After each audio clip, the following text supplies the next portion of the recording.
Hand piece आपने install कर दिया वहाँ पर काम के लिए, बल्कि आपने लगा दिया। अब आप जिस जगह पे काम कर रहे हैं, ठीक है, उसके अलावा किन किन चीज़ों को नुकसान कर सकते हैं, किन किन चीज़ों को, ठीक है, कौन से टिश्यूज़ का, कौन सा स्ट्रक्चर का, वो आपके ख्याल में क्या हो सकता है।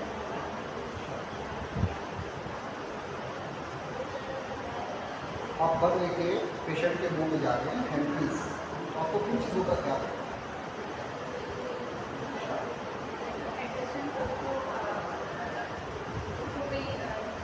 वो क्या नुकसान हो सकता है?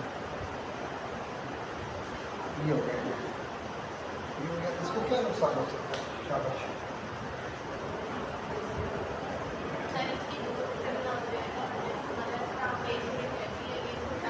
आपने कटिंग यहाँ पे करनी है, इस बोन के ऊपर, ठीक है, ये कटिंग करनी है। तो आपके कहने का मकसद क्या है कि यहाँ कटिंग ना हो, यहाँ पर प्लेसमेंट भी सही नहीं होगी, या फिर इतना ज़्यादा क्लोज होता है बाजू तक कि आपको गलत फहमी हो सकती है कि ये सॉकेट जो है वो इसके बहुत करीब है, तो आप इसको बहुत ज़्यादा चांसेस है कि यहाँ पर आ सकते हैं, ठीक है। तो ये आपके माइंड में रखना इस चीज़ को, शामिल ये आपके माइंड में होना चाहिए कि ये जो गलती है ना, ये बहुत कॉमन है। आप इसको कट करते करते यहाँ पर आ सकते हैं, वेरी गुड। और शाबाश, आप हैंड पीस लेके पेशेंट के मुंह में जा रहे हैं, ठीक है, आप काम कर रहे हैं, एक आपने ये बता दिया, ठीक है, गुड। और क्या कर सकते हो यहाँ पे मिस्टेक? डीप जाने से मुराद ये कि यहाँ पर आपने कटिंग की, इसी कटिंग पे, ठीक है, टूथ है ना, यहाँ से जो बोन है उसको आप डीप लेके जा रहे हैं, जाते जाते आप इतना डीप चले गए कि ये जो मैंडिबल की हाइट है, हाइट, ठीक है, ये हाइट, इसमें आपने ये भी ख्याल रखना है कि जितना नीचे जाएगा उतना कमज़ोर होगा, ठीक है। इन फ्यूचर पे इसके फ्रैक्चर के चांसेस बढ़ जाएंगे, ठीक है। तो आपने अमूमन कटिंग के दौरान जिस चीज़ का ज़्यादा डर होता है या फोकस कर रहे होते हैं, वो यही कर रहे होते हैं कि यहाँ से डीप ना जाए, ठीक है। मैं भी एक स्टेज पे आके रुक जाता हूँ, ठीक है, फिर मैं अपने जो कोलीग हैं, जो बड़ी सीनियर मैडम के साथ उनका मशवरा लेता हूँ कि अब ये यहाँ तक मैं आ गया हूँ, नीचे आ गया हूँ, मैं क्या करूँ, इससे मज़ीद नीचे जाऊँ या नहीं जाऊँ, ठीक है। तो एक तो हो गया ये कि यहाँ से डीप जाते हुए ख्याल रखना है कि ज़्यादा डीप ना हो, और अगर डीप ज़्यादा होगा और यहाँ पर आपने लगाना है एलिवेटर नीचे इस जगह के ऊपर, इसको उठाने के लिए, और ये ज़्यादा डीप हो गया है, ठीक है, तो फिर खतरा एक और बढ़ जाएगा। वो क्या होगा? इंफीरियर नर्व का खतरा ज़्यादा बढ़ जाएगा कि अब आप यहाँ पे एलिवेटर लगाएं तो वो भी डैमेज होगी, ठीक है। एक ये हो गया, एक एडजेसेंट टूथ का होगा। एडजेसेंट टूथ में इन्होंने बताया है कि आप जब इसकी कटिंग कर रहे हैं तो इस तरफ नहीं आना, सैलिन की तरफ, ठीक है। ये दो चीज़ें होगी, एक इसकी डेप्थ, एक इस तरफ नहीं आना, ठीक है। अच्छा, आप अगर इस तरफ कटिंग करते हैं, यहाँ पर इस तरफ पीछे है, ये बोन के अंदर है टूथ एक, और आप यहाँ पर कटिंग करते हैं पीछे, फिर किस चीज़ का खतरा है? लिंगुअल नर्व का खतरा है, ठीक है। ये यहाँ पर तो ये ठीक है, ये इतनी बनी नहीं डायग्राम ये सही से, लेकिन ये काफ़ी ठीक होता है यहाँ पे, ठीक है। तो यहाँ पे हम कटिंग कर भी देते, इतना मसला नहीं होगा बोन के लिहाज से, लेकिन यहाँ पर है लिंगुअल नर्व और उसके डैमेज होने का खतरा है, स्पेशली जब ये ज़्यादा लिंगुअली पड़ा हुआ है टूथ, और अगर बकली भी पड़ा हुआ है तो फिर लिंगुअल नर्व भी बकली आई हुई है, ठीक है। तो दोनों ही सूरतों में खतरा होता है, ठीक है। ये हो गया। अब और क्या हो सकता है? हम टॉपिक ये है कि डैमेज ड्यूरिंग सर्जरी, वो सॉफ्ट टिश्यू, हार्ड टिश्यू किसी भी किस्म का हो सकता है, ठीक है, और वो हमारी गलती की वजह से, ठीक है। अब वो दो तीन चीज़ें तो होगी, और क्या हो सकता है? हैंड के साथ ले लिया, तैयारी की, ठीक है, थर्ड मोलर है, पीछे है, पोस्टीरियरली पड़ा तो इसमें सबसे बड़ा मसला ये है कि इसमें विजन का मसला होता है। अब क्या हो सकता है और डैमेज क्या हो सकता है?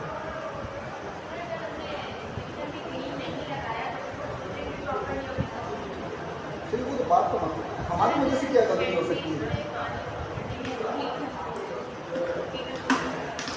वो हो सकता है वो तो मटीरियल है उसकी वजह से, ठीक है, लेकिन हमारी वजह से गलती क्या हो सकती है? हैंड पीस लेके जाते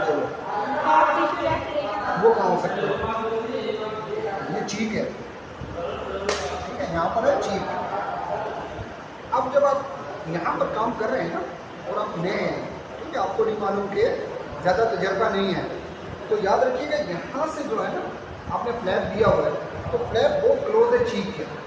अब जब आप वहाँ पे बल लगाएंगे ना तो बहुत ज़्यादा चांसेस है कि आप उसको चीक को भी आप डैमेज कर दें, ठीक है। तो ये हो गया, और क्या हो सकता है?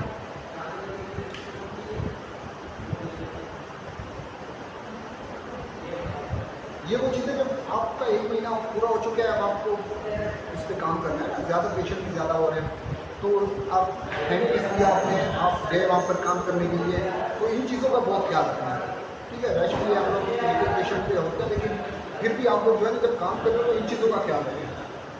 और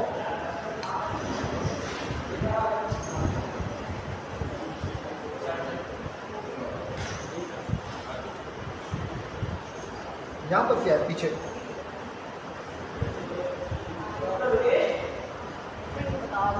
फ्लोर, फ्लोर को कैसे खतरा हो सकता है?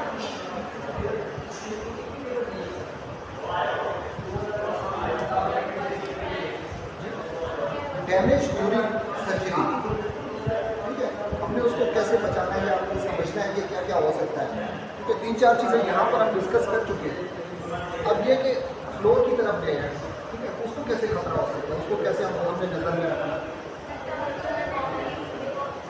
वेरी गुड, ठीक है। स्लिप को पहली बेटर आपने जो है ना वो इतना ज़्यादा ख्याल रखिए कि आपको पता हो कि जो मैं कोर्स लगा रही हूँ वो मेरे कंट्रोल में है, अगर स्लिप होता भी है तो मैं कंट्रोल कर लूँगा।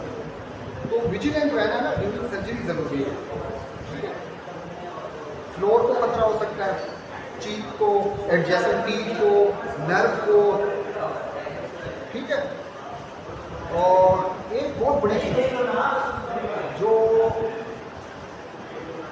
वो सारे लोगों को करते हुए देखा है मैंने, ठीक है, वो क्या हो सकती है? वो हो सकती है अगर आपकी तवज्जो इधर उधर होगी ना, आपने जो काम इस पे करना है ना वो गलती से इस पे कर दोगे, बराबर बात, और फिर उसके बचने का चांस नहीं है उस दान। अगर आपको सेक्शनिंग करनी है या उसको आप काटना चाह रहे हैं, कुछ भी करना चाह रहे हैं, आपको ज़रा सा भी ना इधर उधर तवज्जो ही ना, आप उसको काट दोगे सैलरी, ठीक है। तो इसको इस पे काम करते हुए आपको ना पूरे 100% आपको देना है कि मैं इसी पे काम करूँ, ठीक है। और ये पीछे होता है तो अमूमन जब आप देख रहे होगे तो आप समझते हैं कि ये सैलरी जो है ना यही एज है, ये गलती हो जाती है, ठीक है। और हैंड पीस को ले जाते हुए मुंह में पेशेंट के, और किस चीज़ पे नज़र रखनी है? पैडल के ऊपर, टंग के ऊपर भी पैडल जो है वो आपके कंट्रोल में हो, ये नहीं कि आप ले जाते हुए पैडल दब गया और वो होंठ पे लग गया, ठीक है। तो पूरे कंट्रोल के साथ आपको पता हो हर चीज़ मेरे कंट्रोल में है, फिर आप उस पर काम करें, ठीक। तो ये सर्जरी से रिलेटेड जो आप ज़्यादा इम्कान है कि आप ज़्यादा काम करोगे इसमें, तो ये चीज़ें थी जो इम्पोर्टेंट थी। इसमें कोई क्वेश्चन आपका कि और कुछ कैसे हो सकता है, कोई चीज़?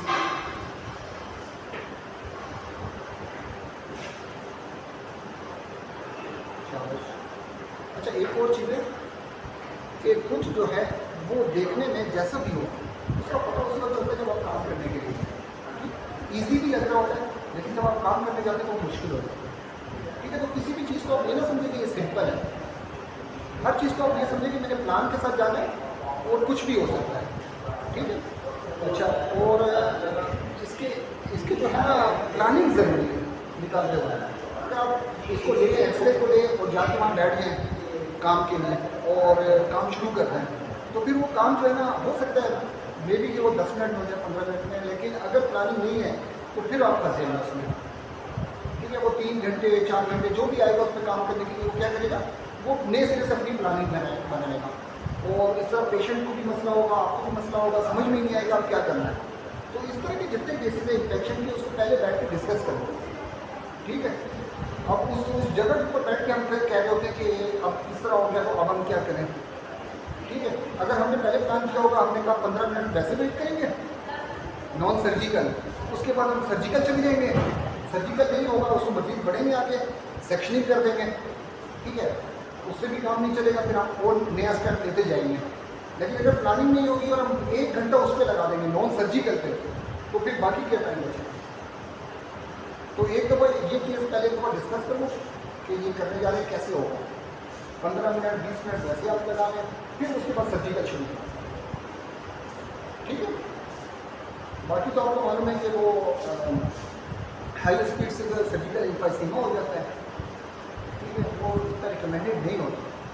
वो आप इसके ऊपर तो कर सकते हैं कटिंग के लिए, लेकिन बोन के ऊपर करते हुए रिस्क होता है उसका सर्जिकल एम्फाइसीमा, तो इसलिए स्लो स्पीड जो है ना वो रिकमेंडेड होता है। और कोई क्वेश्चन इससे रिलेटेड कोई चीज़ है अभी तक काम कर दो